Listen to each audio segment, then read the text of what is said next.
सातवीं कक्षा के सभी बच्चों को सुप्रभातम। आज हम व्याकरण विभाग में भाग 2 में समानार्थी शब्द यानी कि पर्यायवाची शब्द पढ़ेंगे।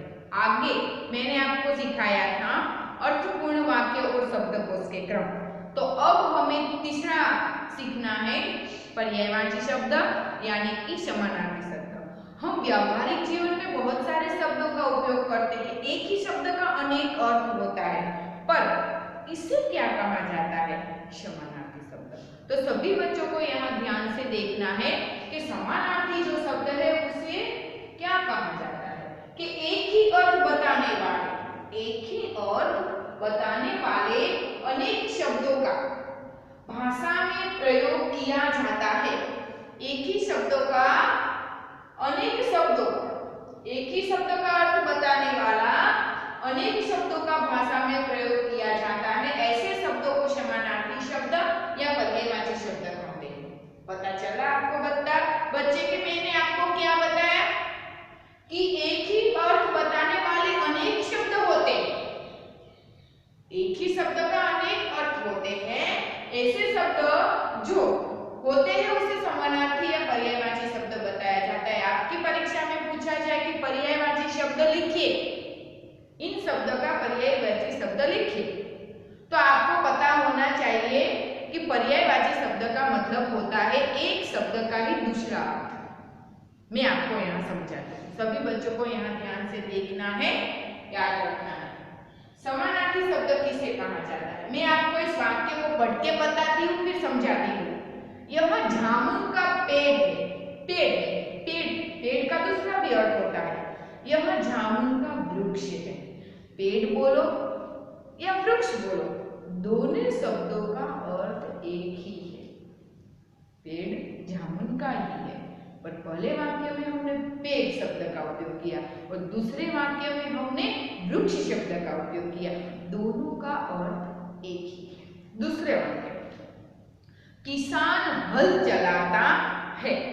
तो हल, किसान हल चलाता है, तो किसान और दूसरा कृषक, दोनों किसान ही है।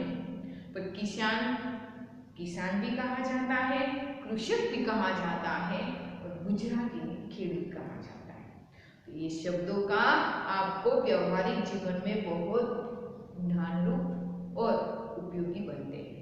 तीसरा है अध्यापक पढ़ाते हैं। मैं आज आपको पढ़ाती हूँ, शिक्षिका, अध्यापक, शिक्षक एक ही अर्थ है। अध्यापक पढ़ाते हैं, शिक्षक पढ़ाते हैं।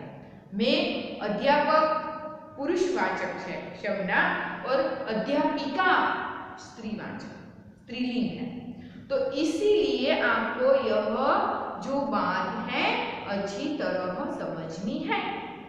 गाय पालतू जानवर है। गाय को हम पालते हैं, जानवर शब्द, तो जानवर का दूसरा भी अर्थ होता है पशु। गाय पालतू पशु है, गाय पालतू जानवर है, गाय पालतू पशु है। इस प्रकार रजनी को पुरस्कार मिला, मुझे इनाम मिला, पुरस्कार मिला। इनाम शब्द का अर्थ होता है पुरस्कार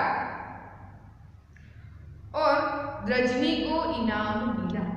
रजनी नाम तो एक ही है, एक ही जो उसे भेंट दिया है पुरस्कार, इनाम, पर अर्थ अलग अलग होता है। इनाम भी कहा जाता है उसे, पुरस्कार भी कहा जाता है। इस बात का ध्यान आपको रखना है। पिताजी को क्रोध आया। मेरे पिताजी को क्रोध आया, मेरे पिताजी को गुस्सा आया। दोनों का जो अर्थ है, दो शब्दों का अर्थ एक ही है। गुस्सा बोलो या क्रोध बोलो। शिष्य ने गुरुजी के चरण छुए। हम किसी शिक्षक को देखते हैं, हमारे गुरुजी को देखते हैं, तो हम उसे पैर छूते हैं। पैर शब्द छूते हैं। शिष्य ने गुरुजी के पैर छुए। पैर भी बोला जाता है, चरण भी बोला जाता है, एक ही अर्थ है। चरण को पैर कहते हैं और पैर को चरण कहते हैं। गुजराती में कहते हैं पग। पता चला आपको मैं क्या कहना चाहती हूँ बच्चे? बरोबर अच्छी तरह अपने मगज में यह बात याद रखनी है। शेर वन में रहता है। वन, वन शब्द का भी दो अर्थ होता है। जंगल, शेर जंगल में रहता है, शेर वन में रहता है ना। तो एक ही शब्द का दूसरा भी अर्थ होता है, उसे पर्यायवाची शब्द बोलते हैं। आगे, पानी प्रवाही पदार्थ है। प्रवाही, प्रवाही को दूसरा भी नाम है।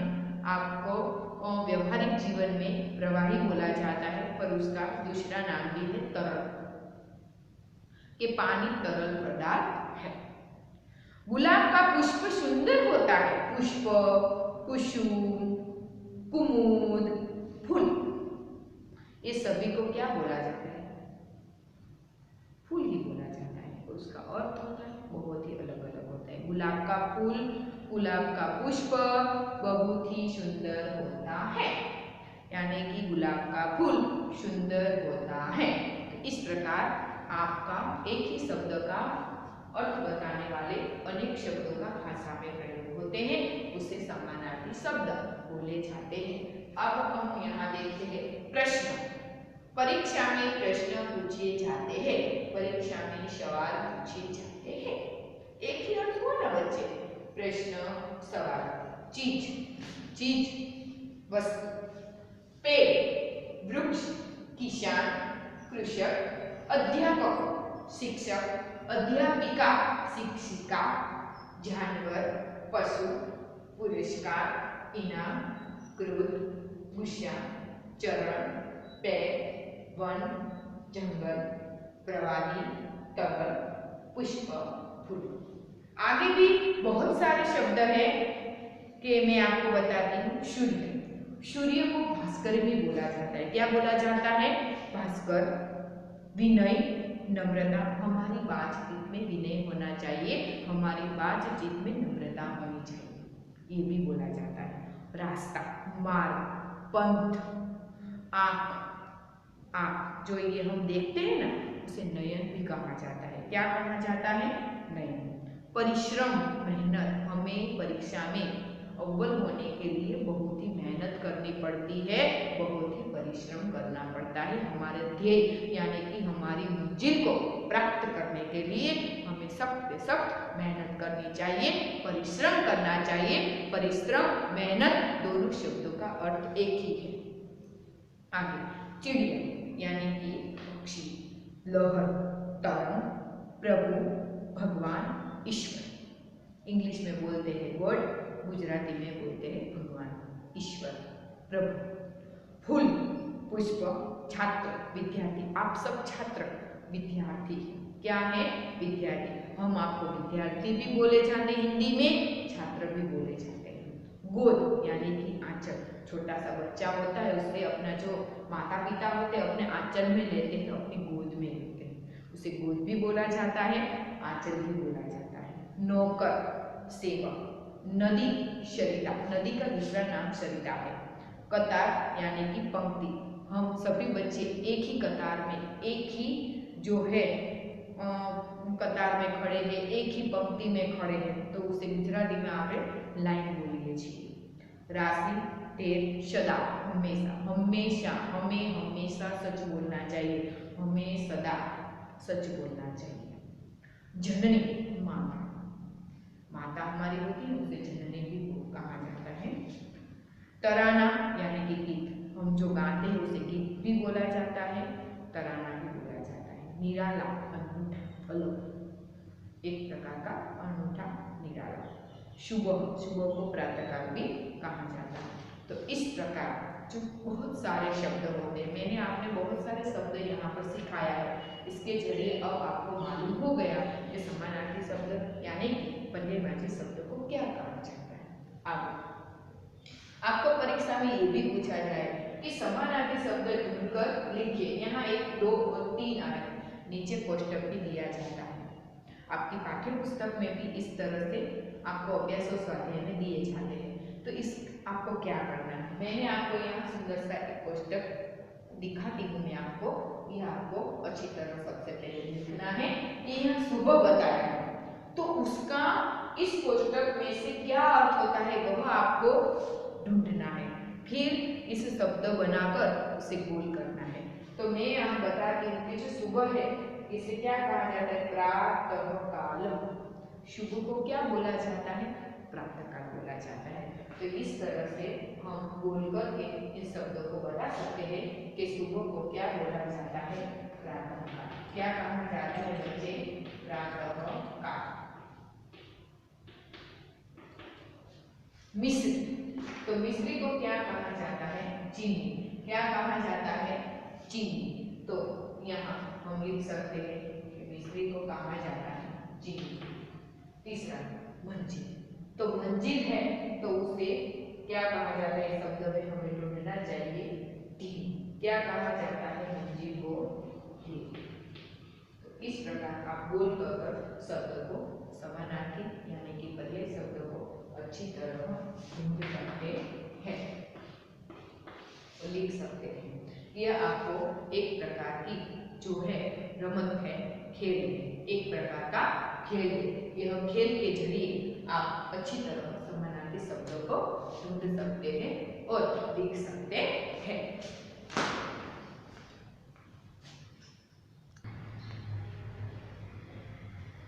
अब आगे बच्चे, पहले हमने पर्यायवाची शब्द, समानार्थी शब्द आपने अच्छी तरह समझ लिया। तो अब आपको मुहावरे समझना है। मुहावरे का क्या अर्थ होता है आपको पता है बच्चे? मैं आपको समझाती हूँ। तो मुहावरे जो हैं वह एक प्रकार के जो है वाक्य है। तो आपको मैं अच्छी तरह समझाती हूँ कि मुहावरों को क्या कहा जाता है। कि जो शब्द समूह अपने सामान्य अर्थ को छोड़कर, जो शब्द समूह होता है वह अपना सामान्य अर्थ को छोड़कर विशिष्ट और लाक्षणिक अर्थ, विशिष्ट और लाक्षणिक अर्थ को सूचित करता है, उसे मुहावरा कहते हैं। अपना सामान्य अर्थ छोड़ देता है और विशिष्ट और लाक्षणिक अर्थ को वह सूचित करता है तो उसे मुहावरा कहते हैं। तो आप सभी बच्चे को पता होना चाहिए कि मुहावरा किस प्रकार का होता है। मैं आपको समझाती हूँ। पहला है चोर चोरी करके 9 2 11 हो गया। तो गुजराती में हम बोलते हैं कि चोर चोरी करीने पलायन થઈ ગયો, भागी गयो। आपको पता हुआ ना कि अपना लाक्षणिक अर्थ जो है, अपना अर्थ है वह छोड़कर विशिष्ट या लाक्षणिक अर्थ प्राप्त करता है। भाग जाना, 9 2 11 होना, क्या अर्थ प्राप्त किया? लाक्षणिक अर्थ।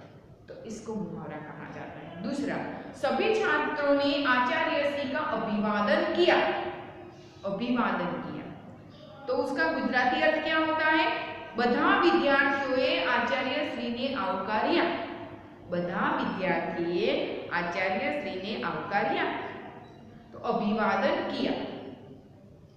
रोने से दिल का मैल धुल जाता है। रड़वाથી मन हळવું થઈ જાય છે।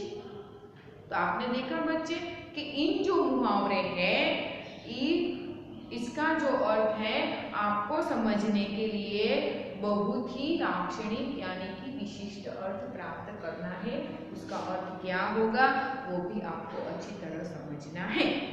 उपरोक्त जो वाक्य है गुजराती अनुवाद पढ़ने से आपको मालूम होता है कि ये रेखांकित जो शब्द समूह अपने सामान्य अर्थ को छोड़कर विशिष्ट और लाक्षणिक अर्थ सूचित करते हैं। आपके जो मुहावरे हैं उसमें वाक्य प्रयोग भी दिए गए हैं। इसको आपको पढ़कर सूचित करना है कि जब हम मुहावरा लिखते हैं तो उसका अर्थ भी हमें लिखना पड़ता है। अगर अर्थ लिखकर उसका वाक्य भी हमें अच्छी तरह बनाना है तो आपको यह लिखना है कि सबसे पहला वाक्य है 9 2 11 होना। 9 2 11 होना तो उसका अर्थ होता है भाग जाना। क्या अर्थ होता है? भाग जाना। तो अब हमें इस वाक्य का प्रयोग करना है। तो हम किस तरह से प्रयोग करें? आपको पता है बच्चे कि चोर चोरी करके 9 2 11 हो गया। चोर चोरी करके 9 2 11 हो गया, भाग गया। तो आपको यह लिखना है। हमने जो प्रश्न किया है यह आपको वाक्य में प्रयोग करते समय लिखना है। दूसरा, मार खा जाना। हम कोई भी बिजनेस शुरू करते हैं और किसी भी प्रकार का धंधा करने चाहते हैं तब हमें मार भी खाना पड़ता है। जरूरी नहीं है कि हमें सभी बार अच्छा ही जो है मूल्य प्राप्त भी हो, अच्छी कीमत न भी मिलती है, धंधे में मार भी खाना पड़ता है। तो उसका अर्थ क्या होता है? मार खा जाना, नुकसान होना, हमें बहुत ही नुकसान ही भुगतना पड़ता है।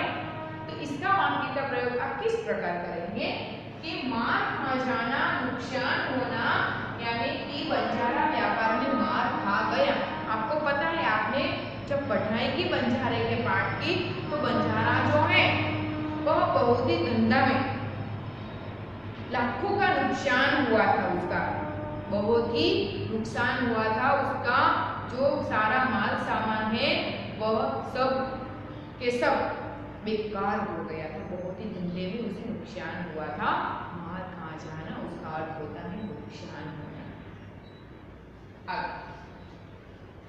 आओ दिखाना चाओ, आओ दिखाना चाओ, तो उसका अर्थ होता है बिना सोचे समझे काम करना। हम किसी भी प्रकार की, हम हमारे समाज में, हमारे व्यक्तित्व में हम कोई भी काम करते हैं ना तो बहुत ही गलत कर देते हैं।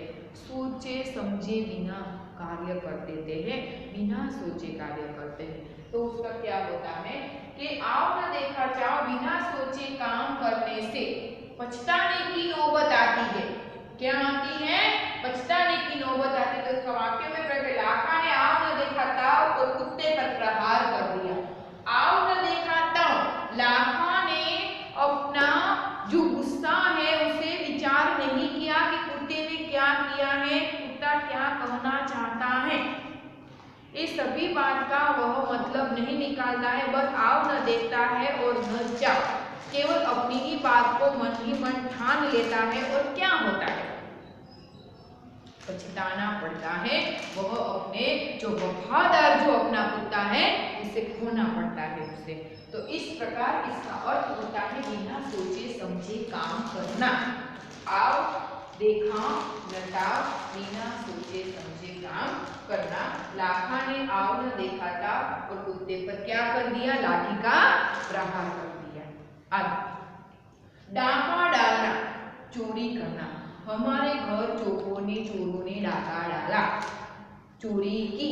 तो इसका एक ही अर्थ होता है, पर जो अर्थ होता है वो विशिष्ट लाक्षणिक अर्थ प्राप्त करता है। डाका डालना, चोरी करना। एक रात चोरों ने सेठ के घर डाका डाला, चोरी की। इस प्रकार का वाक्य यहाँ बनता है। आगे हाथ बटाना, मदद करना। हमारे घर में हमारे मम्मी पापा को किसी भी काम के, लड़का होता लड़का, लड़की झाड़ू पोता करती है, घर में मम्मी को सब्जी काट देती है, सभी काम में अपना मम्मी का, माँ का हाथ बटाती है। तो उसे बोलना विशिष्ट अर्थ होता है उसका हाथ बटाना, मदद करना। क्या अर्थ होता है? मदद करना। लड़की घर काम में माँ का हाथ बटाने लगी। लड़की जो है घर काम में माँ का हाथ बटाने लगी, मदद करने लगी। तो इस प्रकार मुहावरे जो है उसका विशिष्ट और कोई लाक्षणिक अर्थ होता है।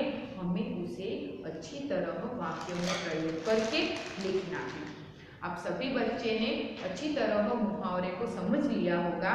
आगे है हक्का बक्का रह जाना, ये भी है। तो चकित हो जाना, उसका अर्थ क्या होता है? चकित हो जाना। चिट्ठी पढ़कर बंजारा हक्का बक्का रह गया। जब उसने कुत्ते पर प्रहार कर दिया तब उसे आओ न देखा न चाओ और कुत्ते पर प्रहार कर दिया। फिर क्या होता है? जब उसके गले में चिट्ठी पड़ता है तब वह हक्का बक्का रह जाता है, चकित हो जाता है, आ मैंने क्या कर दिया। तो इस प्रकार इस वाक्य का प्रयोग होता है, चिट्ठी पढ़कर बंजारा हक्का बक्का रह गया। आगे कोई चारा न होना, कोई उपाय न होना। उसका अर्थ होता है कोई उपाय न होना। खाने के लिए उसके पास चोरी करने के अलावा कोई चारा न था। बहुत भूख लगी थी, पैसा भी नहीं था, अब क्या करे? कोई चारा न होना, कोई उपाय न होना, रास्ता न होना, ये सभी अर्थ उसके होते हैं कि खाने के लिए उसके पास चोरी करने के अलावा कोई चारा न था, कोई कोई रास्ता न था। आगे, फुट फुट कर रोना, जोर जोर से रोना। उसका क्या अर्थ होता है? फुट फुट कर रोना, जोर जोर से रोना, यानी कि लाखा सोचने लगा कि एक रात खिलौना टूट जाने पर लड़का फुट फुट कर रोने लगा। उसे यह डर था कि मेरी जो माँ है मुझे बहुत ही डांटेगी, मेरा खिलौना टूट गया, अब मैं क्या करूं? फुट फुट कर रोने लगा, जोर जोर से रोने लगा। तो उसका अर्थ होता है खिलौना टूट जाने पर लड़का फुट फुट कर रोने लगा। परीक्षा में नापास होने के कारण लड़का फुट फुट कर रोने लगा। ये भी आप लिख सकते हो, आपके शब्दों में आप यह वाक्य बना सकते हो, पर वाक्य अर्थपूर्ण और अच्छा होना चाहिए। अंतिम सांस लेना, अगर कोई व्यक्ति जब अपना दम तोड़ देता है, अंतिम सांस लेता है, दम तोड़ना, मृत्यु होना, अंतिम सांस लेना, मृत्यु होना, ये भी उसका एक लाक्षणिक अर्थ होता है। भगत सिंह ने फांसी के फंदे पर अपनी अंतिम सांस ली। ये भी वाक्य आप बना सकते हो। खाली हाथ लौटना, कुछ न मिलना, उसका अर्थ क्या होता है? कुछ न मिलना। गोताखोर कभी खाली हाथ नहीं लौटता है। धरती में गड़ा जाना, लज्जित होना, उसका अर्थ क्या होता है? लज्जित होना, अपमान होने से वरदराज धरती में गड़ा जा रहा था। तो इस प्रकार हम वाक्य बना सकते हैं। सिर पर हाथ फेरना, स्नेह प्रकट करना, हमारी माँ जो है हमारे सिर पर हाथ फेरती है, हमें बहुत ही अच्छा लगता है।